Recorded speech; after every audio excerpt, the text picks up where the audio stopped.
Hello, everybody, and welcome to another episode of the Need to Nerd podcast.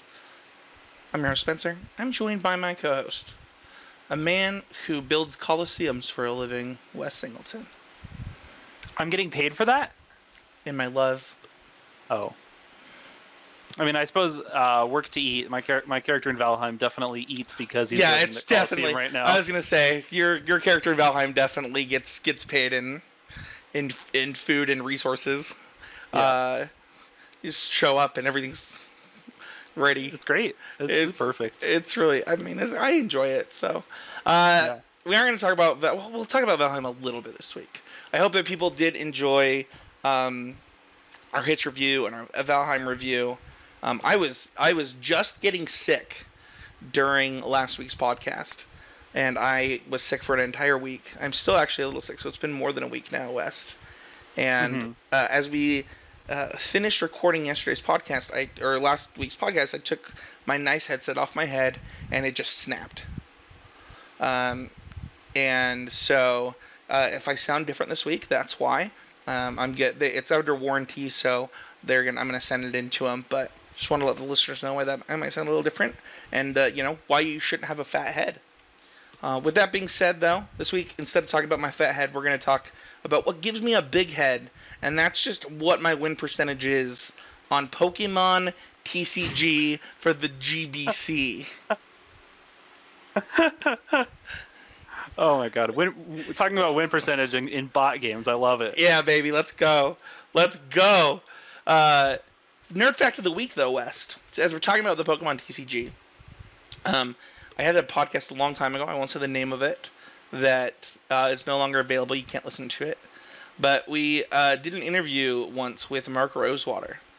And, after the podcast, I was talking to him about, did you get a chance to work on Pokemon while it was at Wizards? And he was like, actually, we didn't, Wizards didn't design the game. So while often credited for the creation of the Pokemon TCG, they actually just printed it. They just partnered with them for printing mostly. Yeah. Did they translate it in-house? They might have done some of that, but as far as game creation, it did not come from Wizards of the Coast. Yeah, that makes sense. Because they just asked who already makes things that are like this. And that makes perfect sense. I'm glad they did, though, because I really prefer those, as I don't play Yu-Gi-Oh! And I have Pokemon cards lying around all the time. I like that I don't have to buy separate sleeves for my Pokemon cards and my Magic cards. Wait, does that mean that what I want to know now is who was responsible for making the English Pokemon back? Because it's different than the Japanese Pokemon back of that. I would assume that it was given to them. Wizards of the Coast. Or maybe it was given to them. I mean, it was also called Pocket Monsters in Japan and Pokemon in the U.S., right? So it would have different names. Totally. But it's interesting to think about that, because they might have actually had a huge impact on the game forever then. Sure, that could be true. Just on that small decision. That could be true. That's another nerd fact of the week, that they had different... Do they all have that Pokemon back now?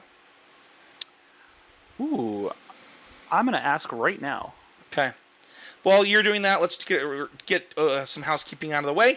First thing is, don't forget to head on over to the Discord if you like what we're doing on this show or on the Constructive Criticism Network.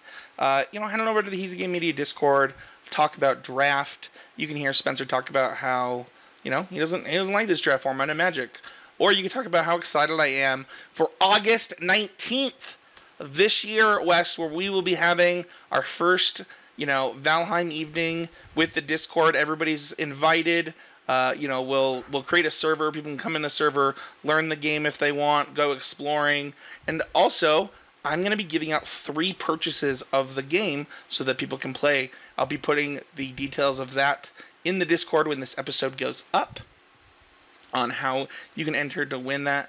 But I was thinking about it last night as Wes and I were playing Valheim. I was like, this game has brought me so much enjoyment in 2021. My 2021 is so much better because of Valheim. I want to share that as the new expansion comes out. So, but yeah, so that's August 19th for the first Valheim night in the Discord. Just head on over. Discord link is in the show notes, and you can check it out. I want to apologize to listeners. I might lose my voice during this podcast from being sick. No, it's a good thing I'm an authority on this subject because I'll have plenty to say instead. Good. But come join us for Valheim. It should be a great time, and I'm looking to practice my my backstabbing skills. So come with your puny Valheim characters to get stabbed by me. If you want to support the show directly, head on over to patreon.com/easygamemedia. We have a goal, I think, already for a bonus episode. We'd love to be able to do that. A special bonus episode, kind of just talking about more like weekly stuff. Like, this is what we've been up to in our nerddom. This is what we're excited about. Kind of really similar to like, almost like that E3 episode. Like that typically would have been something that is more in that style.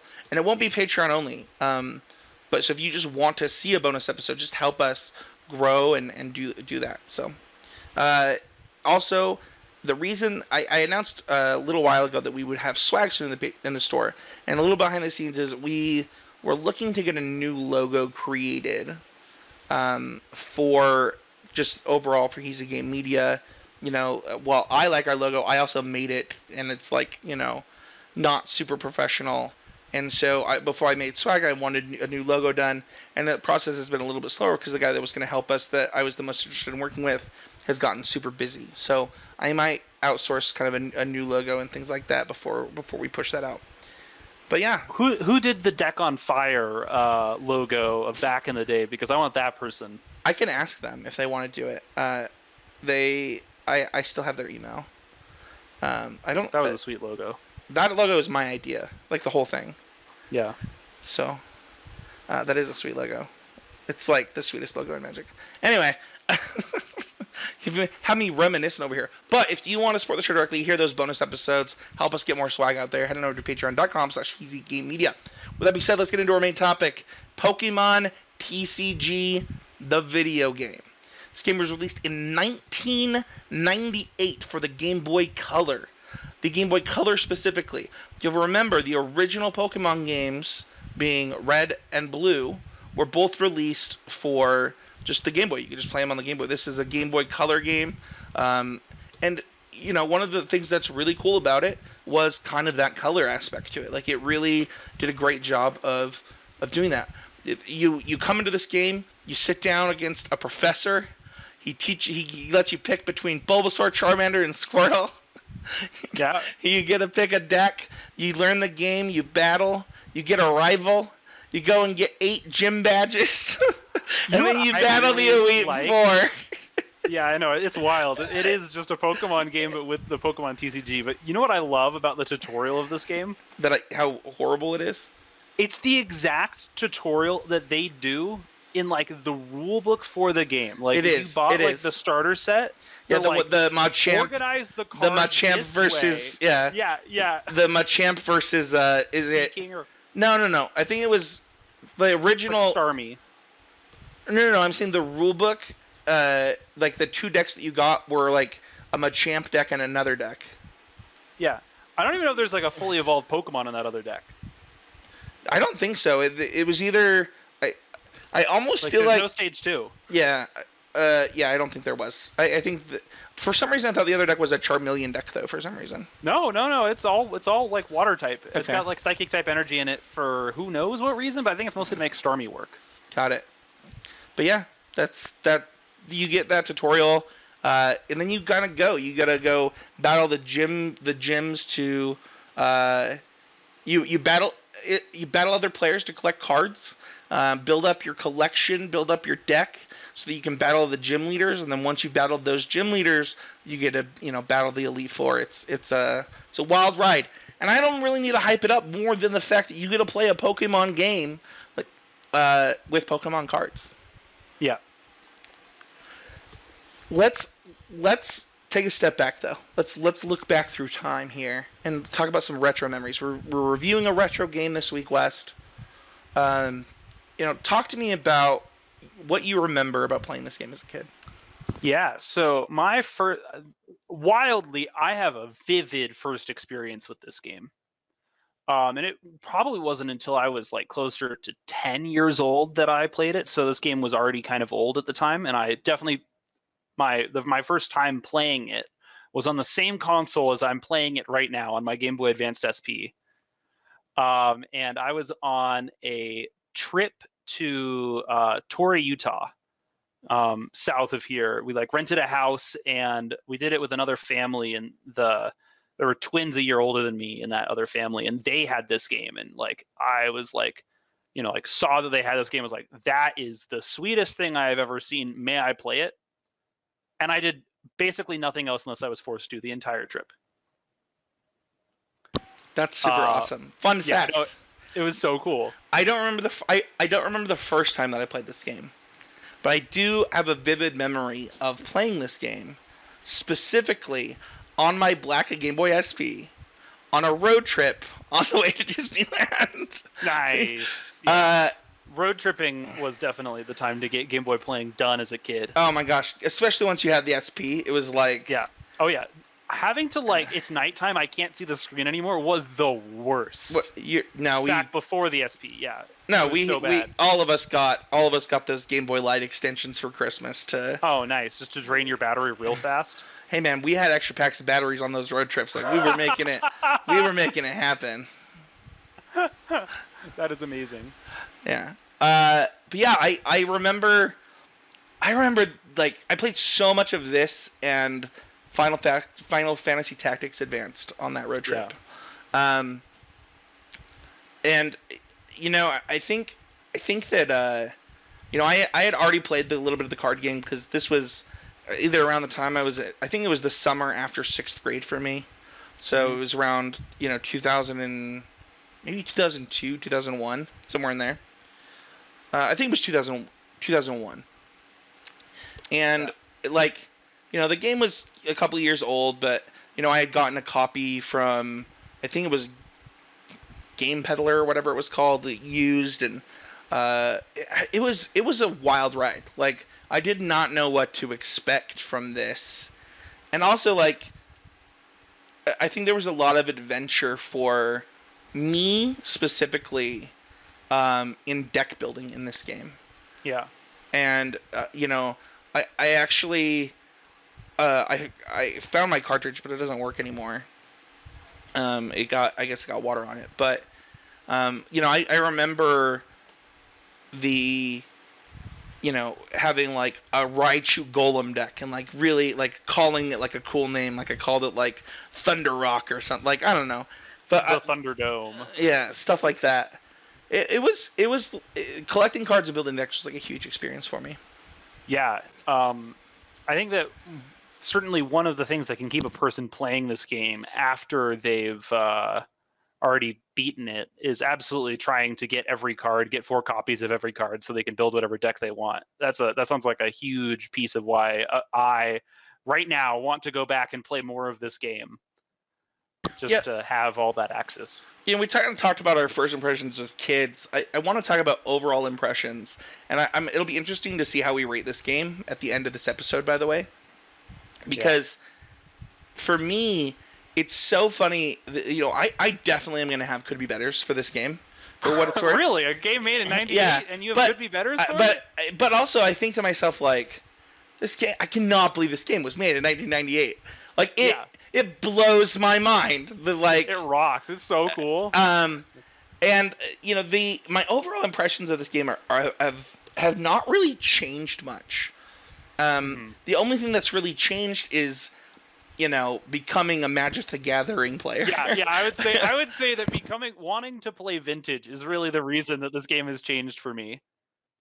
It's so funny too, because it does invalidate quite a few cards as far as in this game, because I don't know, I'll often build decks that are not of the highest power level or things like that, but my overall impression of this game when I think about it now and when I recommend it to other people is if you want to learn how just to play Pokemon, the TCG, and you want to experience it while it was still flat out busted. Yeah, well, I mean, but they won't experience it that way.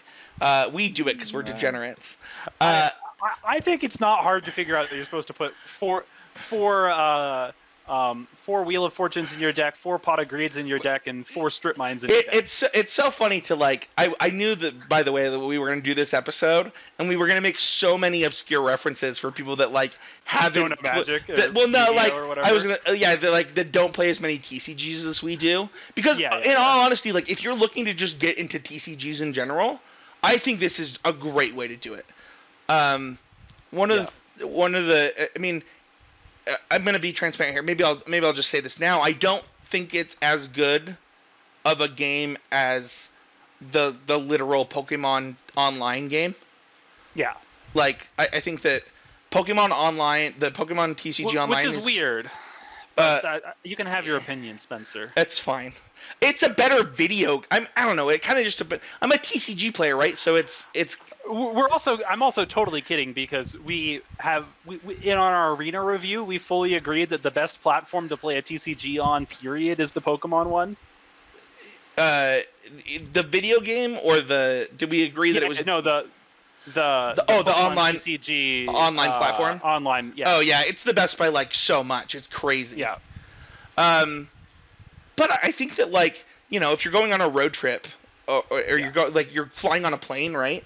I think this is like the perfect way to get into a TCG. And like, it's true that this game is like 5 hours of playtime if you want it to be. I think I posted this screenshot. I think it took me less than 7 hours to beat the Elite Four. So yeah, it's pretty quick if you are really familiar with TCGs, but also like really rewarding. Like, you're constantly improving your deck as you go. If you want to switch strategies, like, you can totally do that in this game, which is pretty cool. You know, I think overall just really strong gameplay. I've gone a little too long. I want to give you a chance to give your overall impressions. Oh, sure. I think that probably the best overall impression I can give of this game is that it is, for the TCG player, where like you get a rush of cracking a booster pack. This is the best thing ever, because it is totally free and you get to do it a lot. You get to open so many booster packs in this game, and it is amazing to do that, because it still feels as good as opening a real booster pack.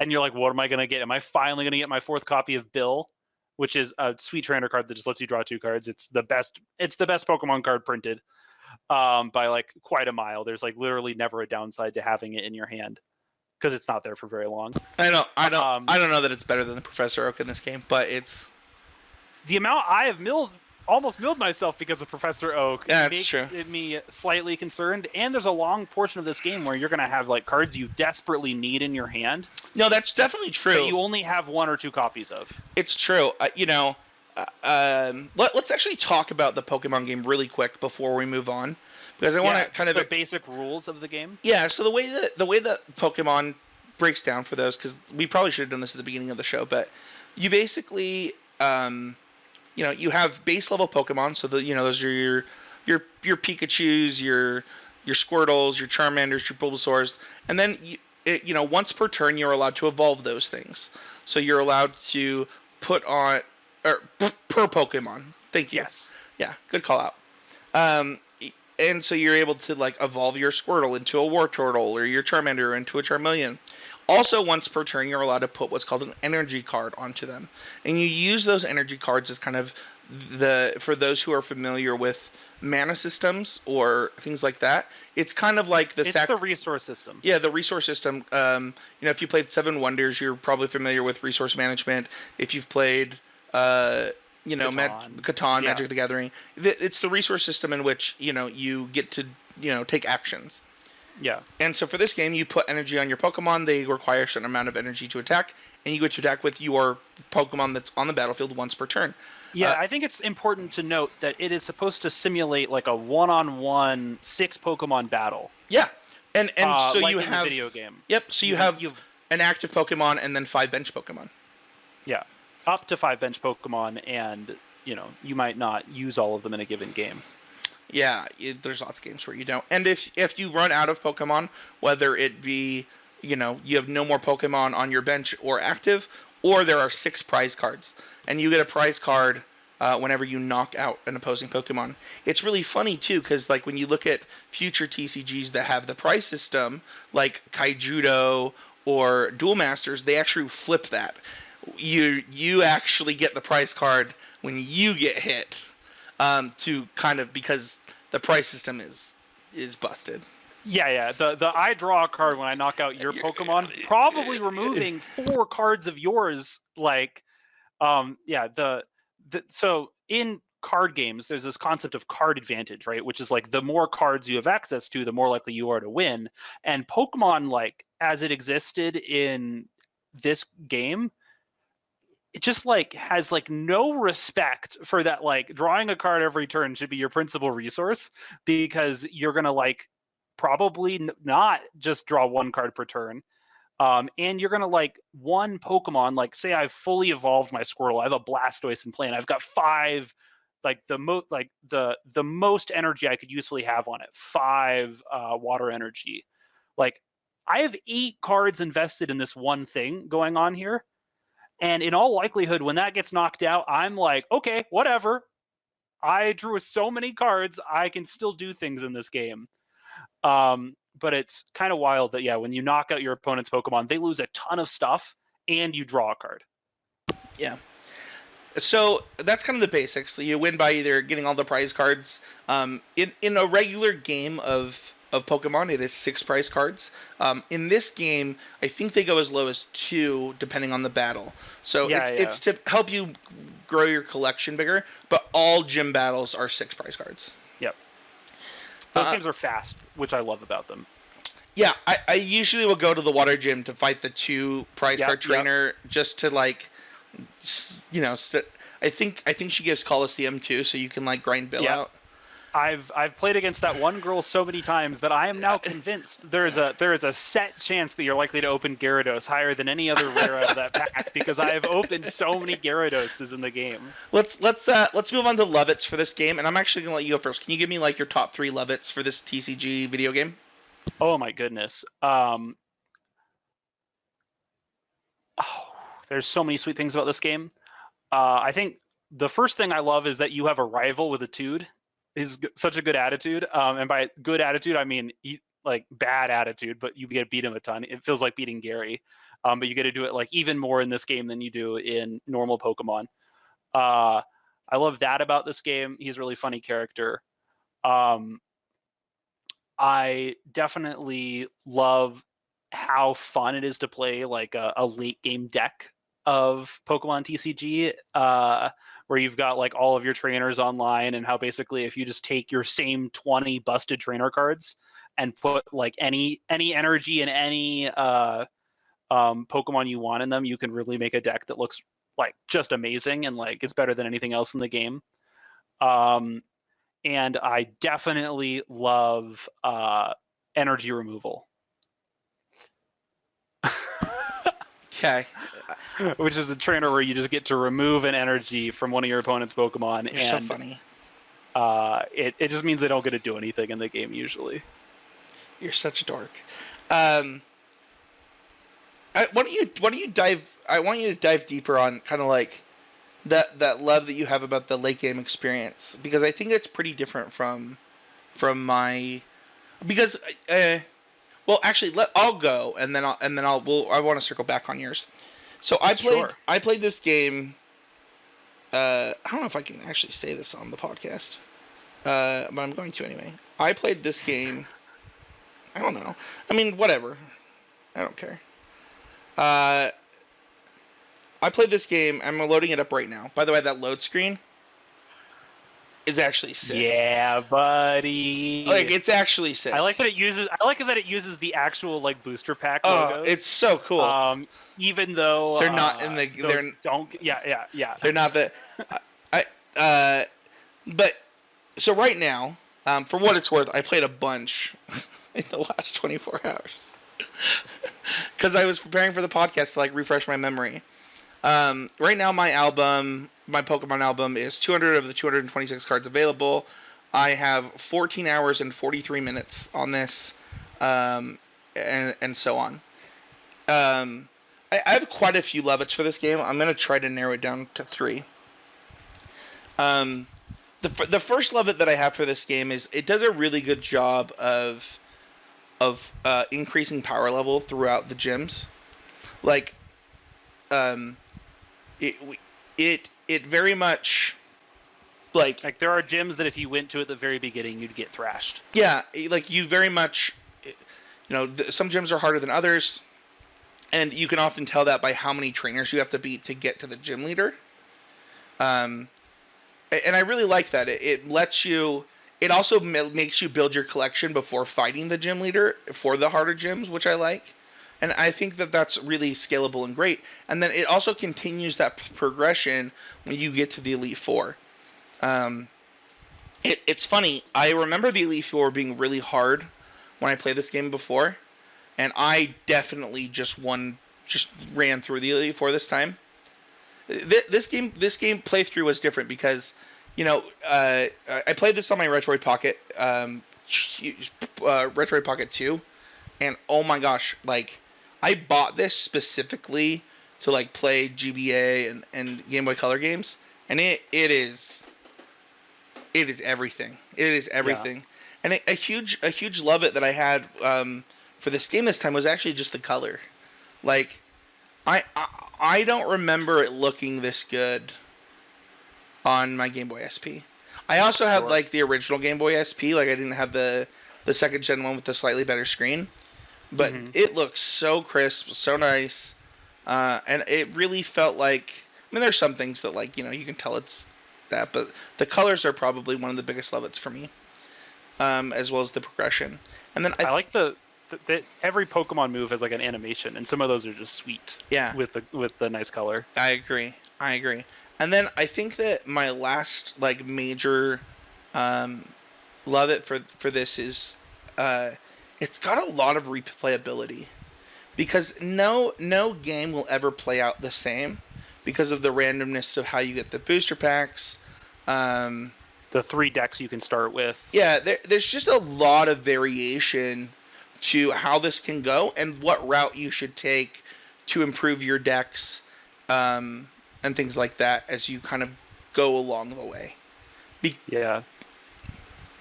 I think this game is maybe like... I'm going to say something, and I'm sure somebody's leaving a YouTube comment. Hot take. I think this might be the most replayable Pokemon game for me. I don't disagree with you.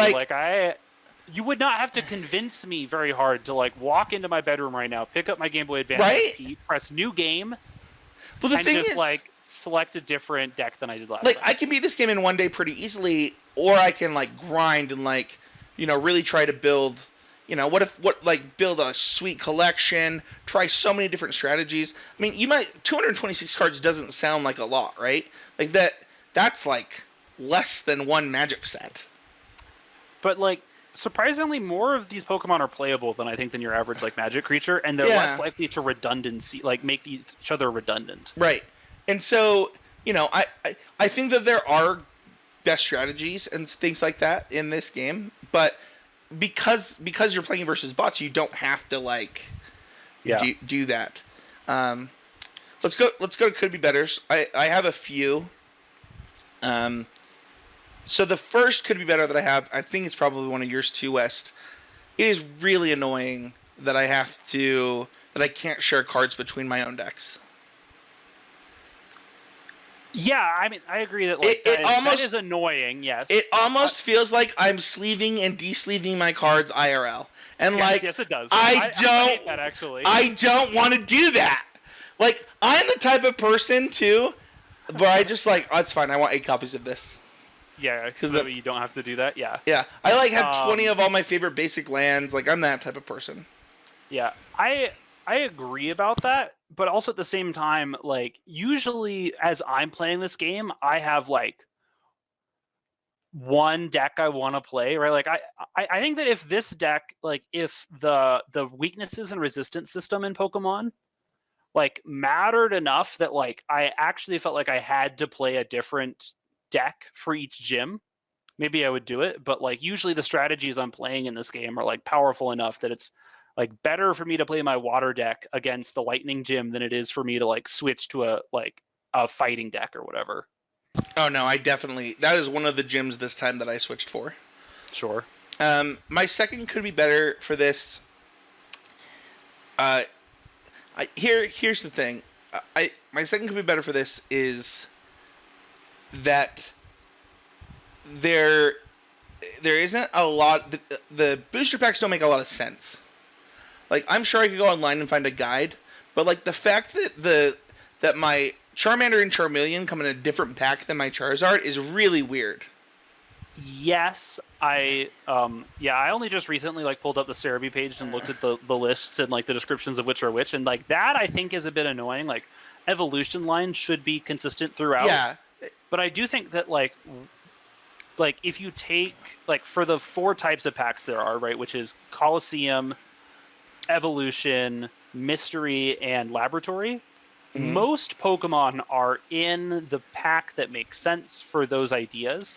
However, it is very weird that specifically Charmander and Charmeleon are in Coliseum, while the rest of the complete evolution lines of the starters are in Evolution. Yeah, I almost wish... I almost think it would have been better to just do straight up base set, fossil, jungle, and just... I don't know why they needed the... Is there a 4th pack that's in... Is there a 4th set that's in this other than those 3? No. I don't know why they just didn't do that. I don't either. My guess is they, like theoretically, like Laboratory and Mystery have some of the like more higher powered cards, and you don't see them nearly as often and for as easy fights as you do Evolution and Coliseum. You can fix that without switching up the packs though. Like you can just change the frequency in which you see certain types of packs. Sure, but like I mean, I guess I don't know the composition of like the actual Pokemon TCG sets, which would make me like more of an authority on like whether that has anything to do with the game design. I also think that for all I know, they wanted to differentiate it because they were like, what, like this is the first attempt anyone has ever made at putting a trading card game online, like in a digital format, I think. Like, I think this is before that, like, 7th edition core set Chandelar game or whatever. I actually missed a Love It. That we both missed a huge Love It, and we needed to talk about it. Okay. We have to rewind. You can run in this game. That's true. That is true. This is the first game that has a run. Oh, my gosh. And it matters not at all. I mean, it matters to me. There's no overland travel. I don't care. I love it. It's a huge Love It. I love it, West. Yeah, I mean it is amazing that this is the first Pokemon game in which the character B run option shows up, but like compared to like it being in Gold and Silver, which would have been huge. So you have to backtrack so much in those games. Yeah, like granted, there's no bicycle in this game, but like there are like 10 zones you go into, and they're all buildings. I mean, they all have at least 3 rooms for the most part, right? Oh my God, 3 rooms! Wow. Let me go Let me go hatch an egg near Goldenrod City. I just want to be clear that you say that because you have it, but if you didn't have it and you had to wait those like, you know, multiple seconds to traverse those rooms where nothing happens, you can't challenge another Pokemon. Like you wouldn't like it. Yeah. Oh, I mean, like, I'm glad it's there. However, like, if I had to pick between, like, seeing every player draw each card they draw in the whole game or run... Did you not adjust your animation settings? No. Oh. I'm sure there's a bunch of stuff I could have turned off that would have made things go much faster. But I forgot about it this round. That's too funny. I think those are my... Anyway. I had to mention that because I had forgotten. I have one more could be better, which is it the Challenge Hall or the Pokédome? I don't remember off the top of my head. I'm gonna just go there. It is the Challenge Hall. So you have to go there at certain times, but you don't know when to go there. So I didn't have any Challenge Hall events the entire time I played this playthrough. Wait, so like if you like don't just go to the Challenge Hall every time, like it's not like you can just do it. Sometimes it's like, sorry, you can't join. There's just nothing for me to join. Oh, like, weird. One time I went, it was like, join up, free. Yeah. Do it. I guess I got lucky. I didn't. It says the last Challenge Cup was a blast. Wild. I didn't check. I just beat all the gyms. Huh. Yeah. So I think that I don't even know if I can get all the cards because I think you have like I think there's like a Jigglypuff and a Pikachu and stuff that you can only get through the challenge hall. So I actually just sense. can't complete the collection this playthrough. I love old games. It's fine. I'm just saying like it could be better for me. Like give me a note. Like go to the challenge hall. Like it's not that hard to like I don't know do that. What about you? Any could be betters for you? I think that could be a Pokemon TCG could be get better for this era that I have is that the like vast majority of Pokemon that like the base like stage 1 Pokemon or not stage 1 Pokemon but basic Pokemon have a like their main attack is something along the lines of like deal 10 damage 50% your opponent doesn't attack next turn, whether it's through paralysis or through some other mechanism. Here's the thing. You need to give people time to draw their next line in their stage. Yeah, it's. I mean, I guess the games could be over really fast if it wasn't for that in the very early game when your deck has no velocity. Right. Yeah. Like I don't know. That said, like I don't know, like it feels like I think Mr. Mime is just way more annoying than this complaint for what. Okay, sure, but like just Mr. like the Mime's card. One Pokemon. I know, but it's the most annoying. You're putting it in your deck, but like I just think like thinking towards like what we know these days about like good card game design is like it should be like more of the I don't know things that like accelerate the game, not decelerate the game, as like the things you're going towards. But but as someone whose late game deck used far more of stage 2 Pokemon or stage 1 Pokemon technically, that like after I attach a bunch of energy to them, then I deal 30 damage and 50% you don't attack next turn. Yeah, how many Hitmonchans and Scythers were in your late game deck this time? I had kind of 2 late game decks that I use. I have one where I have the Hitmonchan Scyther deck, but like the deck I actually like is Blastoise City, baby. Yeah, that's the only deck that I played this time. I did switch to a Hitmonchan deck for the for the Electric Gym, just because like did you just do 4 Hitmonchans and just I had 4 Hitmonchans already. What was like those are your only basics? Oh, that would be funny. This game actually would be busted in this game. That could be better for this actually. Well, I did not think about this. Yeah. I did not think of playing Talonflame. If you're like a Pokemon TCG player, you got that reference, but I did not think of playing Talonflame. No. Yeah, no, like but yeah, an interesting rule of Pokemon TCG in this era, and I think still, is that if your opening hand, like the only mulligans that exist is that if your opening hand has no basic Pokemon in it, you just shuffle it all back in and draw a new one as many times as it takes with no drawback. So like if you want to make sure you always draw one basic Pokemon in your opening hand, like just the same one, you could do it. It would take a long time to resolve every time though. It's that is interesting. In the new version of the game, in the new rules, your opponent gets the option to draw a card every time you mulligan. Okay, that makes sense. So that is not the case. Also, doesn't matter that much. Like that's a very light punishment for it, actually, because of how like, I mean, in this game, like I could just like imposter oak after mulliganing a million times. Yeah. So, also I like that we're using the term mulligan where they're like 20% of the listeners are like, what is that? Yeah. Cool. You have any others? I think that rares. I think I would like to have like some form of like protection for like once I have 4 of a rare. No, bro, you were supposed to build 8 Gyarados decks. For my 24 Gyaradoses that I have. Yeah. Like I have more Gyaradoses than I have Magikarps. Situation. Exactly. Okay. Exactly. That makes sense. Okay. Is that your last one? Just rare protection? Yeah. I don't know. Buff my boy Moltres. I don't know. It's funny. As I was playing today, I have like the base set Articuno in my deck. It might be Fossil Articuno. Mm-hmm. But I was thinking about its first attack is Freeze Dry for I almost said blue for water. Yeah. I play the card a lot too, so yeah, I know it. And then its second attack is Blizzard for 50 damage and Deal 10 to either their backline or your backline, depending on a coin flip. And I was thinking about this card, and I was like, this card actually kind of sucks. Like 30 is not that much, and I only 50-50 on paralyzing them. Yeah. Or I can just hit them for 20 for 1 energy with a Hitmonchan. Yeah. I actually think that the Staryu, like both Staryu and Machop, the basic Pokemon that can just 1 energy to deal 20, they feel so good in the early game because of how much damage. Yeah, 20 but is. they're real bad in the late game.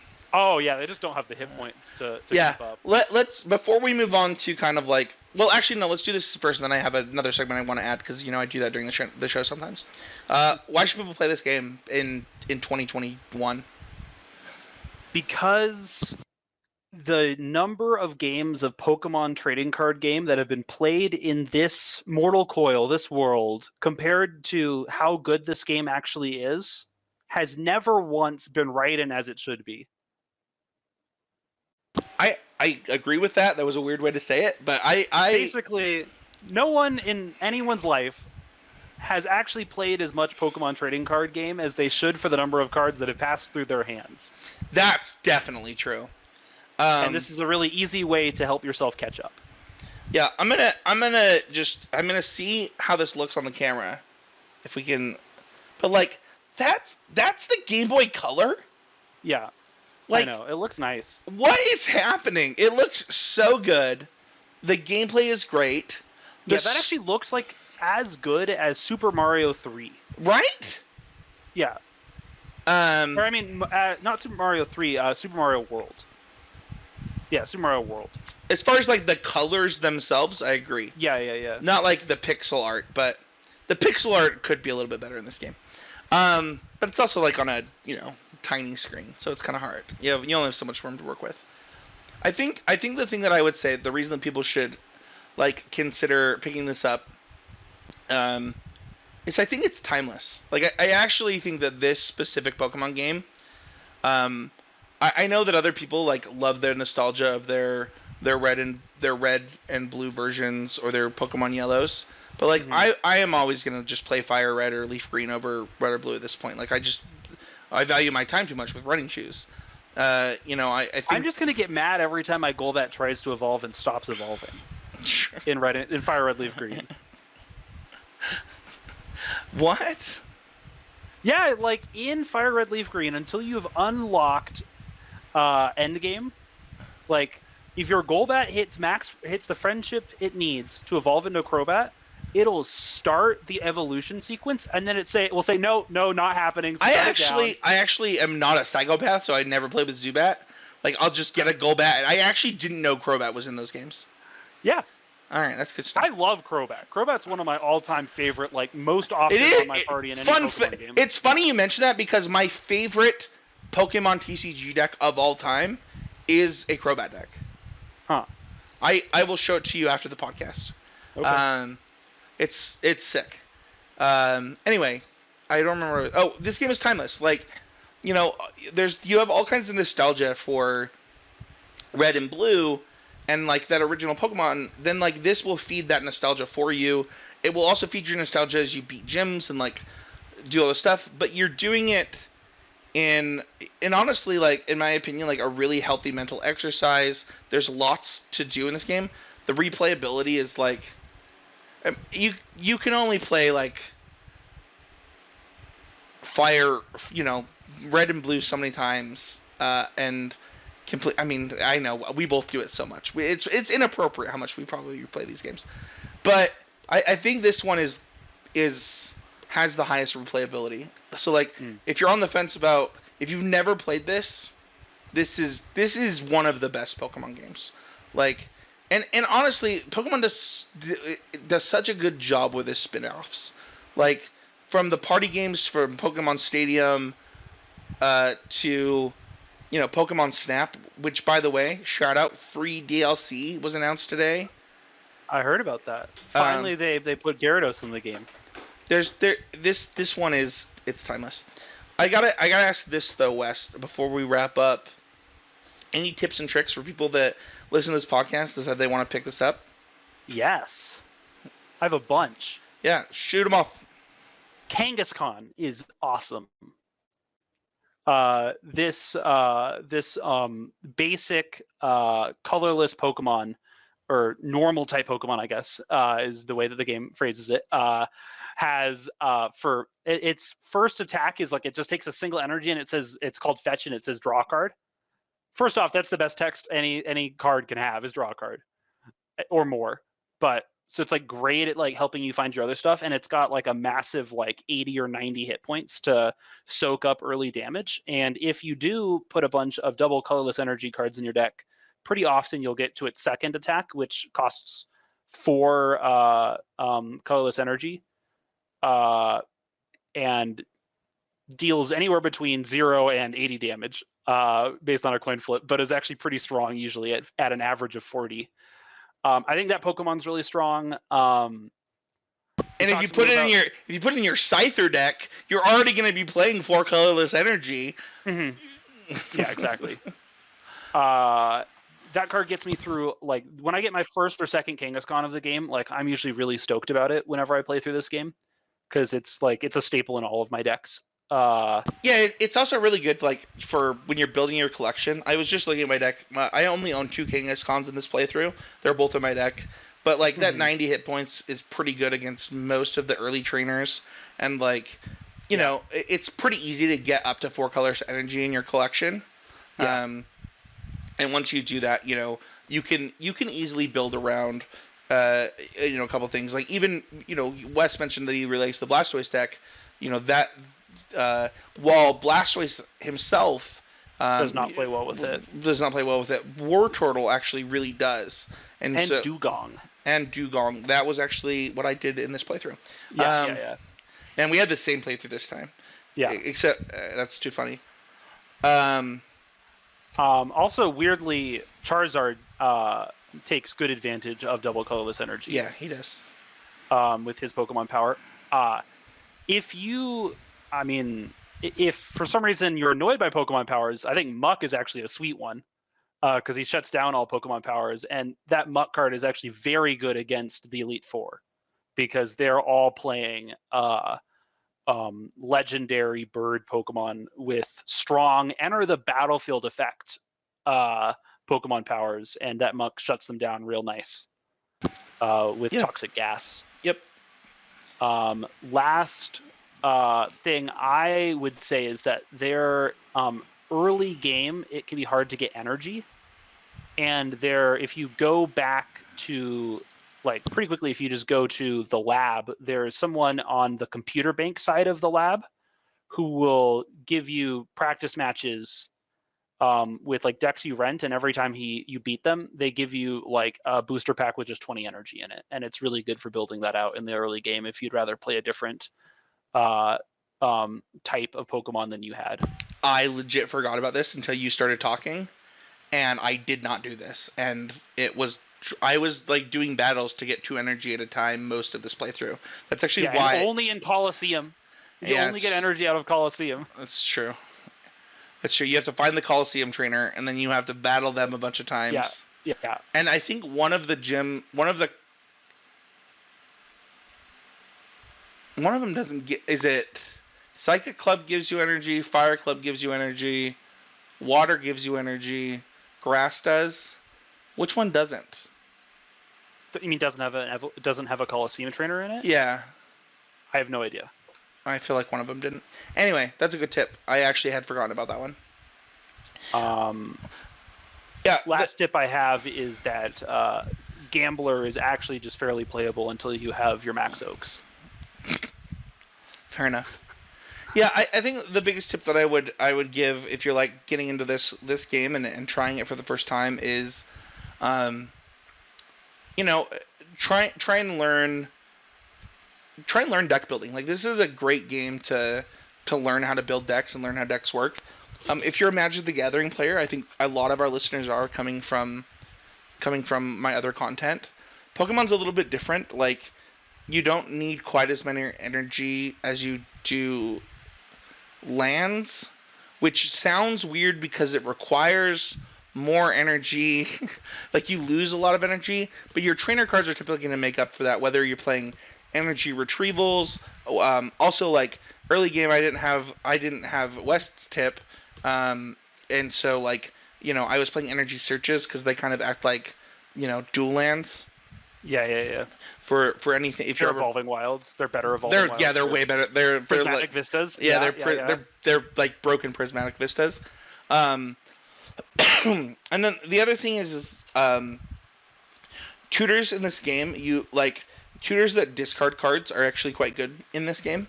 Computer maintenance is awesome. I don't have any right now, and I'm so sad in my current playthrough. I never opened one. I had 4 computer maintenances before I had my 4th bill. Oh, that's so good. Yeah. Computer maintenance is so I strong. told you, I literally destroy I have 20-something Gyarados over here, not a single computer maintenance, and they come out of the same pack. Hey man, I can't help you there. I think that the collection aspect of this game is really fun. Like, I think that if there's another tip that I could give you, it's that energy removal is probably better than you think it is, and it's just so good. If you're looking to challenge yourself in this game, I probably wouldn't play them because Sinkhole is busted, like straight up broken in this game. I guess it's not technically strip mine, is it? Yeah, it's better. No, it's way better. It's a free Sinkhole. But yeah, I think those are the tips. Rate it. Scale of 0 being nobody should play this game. You throw it in the dumpster, let it on fire, shoot it to Mars, get it out of here. To 5, this game is perfect. This is one of the best games ever made. Wes, give me your rating.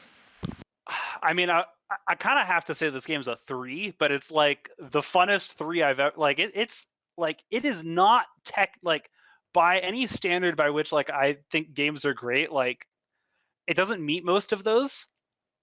And yet it's just so fun. I don't know. Maybe 3.5.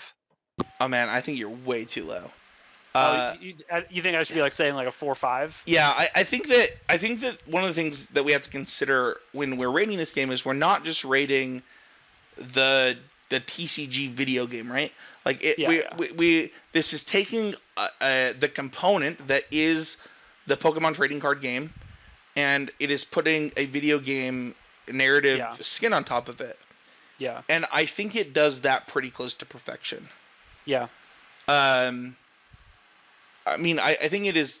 It is funny that like weirdly easy game to simulate in real life. What do you mean?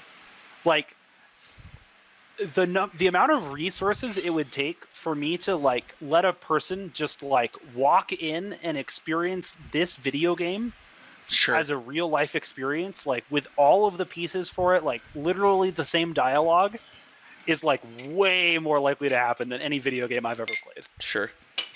I think you got to build a lot of buildings. You have to build a lot of buildings, and you have to buy a lot of very expensive Magic or Pokemon cards. But yeah, we were playing Magic the Gathering the other day, and I was going through some of my tokens, quote unquote, for Magic the Gathering, and Wes is like, "How much is that?" And I was like, "I don't know. I don't want to know. I don't want to sell this. Don't ask me that question." I have adult dollars now, man. Like I'm not.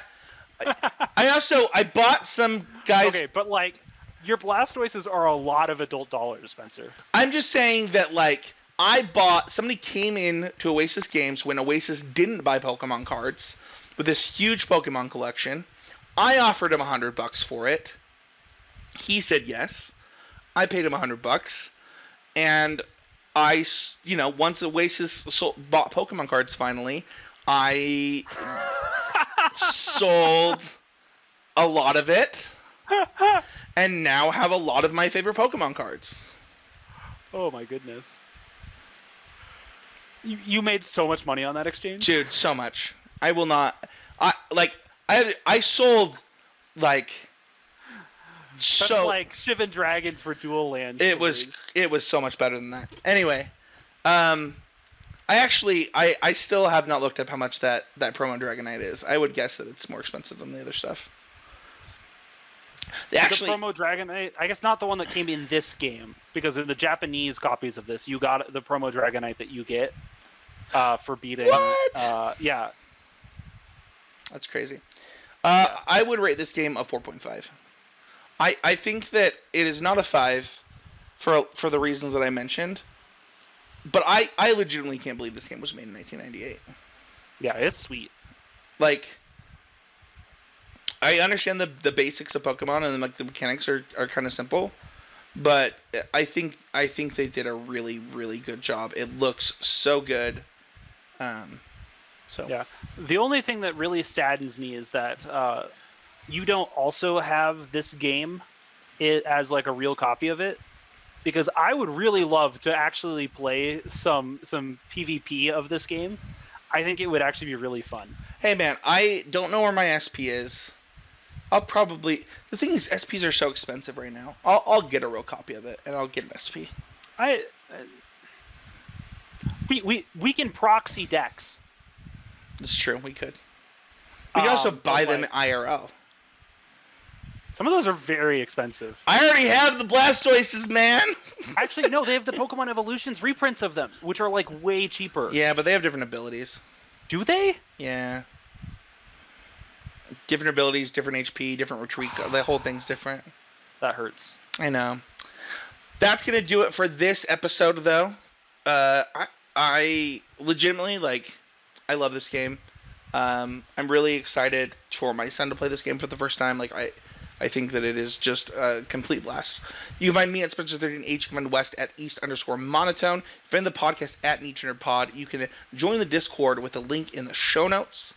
Like and sub. If you have the chance to like this and subscribe to this wherever you're listening, whether you smash it on YouTube, follow on Spotify, it is so helpful. And then if you have the chance to leave a review, if it's possible, or a comment. If you're watching on YouTube and can just leave a comment, it actually helps with the algorithm so much. And the reviews are, really, really helpful on things like iTunes or Apple Podcasts now. So, Wes, what are we talking about next week? How Scyther TCG or Scyther number 26 from Jungle is only like $10. You're like Googling it. I'm gonna play some Scyther. I have 4 Hitmonchans already. I'm pretty sure. I told you I bought this huge. It was huge. It was this massive, massive collection. It also wasn't worth that when I bought it though. I bought this when I worked at Oasis Games. It was years ago. Yeah. Do you actually not know? Do you not know, West? Oh, do I not know what we're talking about next week? I have no idea what we're talking about next week. Neither do I. I was hoping that you would look it up while I was doing the other thing. You don't know what we're talking about next week? It's your episode. You actually have to write it. Oh, I have to write next week's episode? Sweet. Do you not remember what it is? It's villains? Is it villains? It's the villain bracket. Oh my god. Everyone, you have to tune in for this episode. It's going to be sweet. Spencer and I are going to get so mad. Yeah. I think that if you get the chance, we'll talk about this a little bit off air, but we should definitely post the villain bracket. Yeah, in advance so that people can bring theirs. Yeah. Yeah. Definitely. So. All right. I'll come up with my 8. You come up with your 8. And then we're both putting them, seeding them and then putting them on an actual bracket and having people vote? Seeding them totally randomly, yeah. Oh, no, you want to see them randomly? Yeah. Not our top 8 versus your top 8 villains? No. I legit think that it would be funny if just, it happened to be sometimes that, in round 1 you have, all timers against each other, right? Frieza versus, Okay. I'll give you my top 8 villains. We'll make a bracket. Thank you everybody so much for listening. We'll see y'all next week with another episode of the Need to Nerd podcast.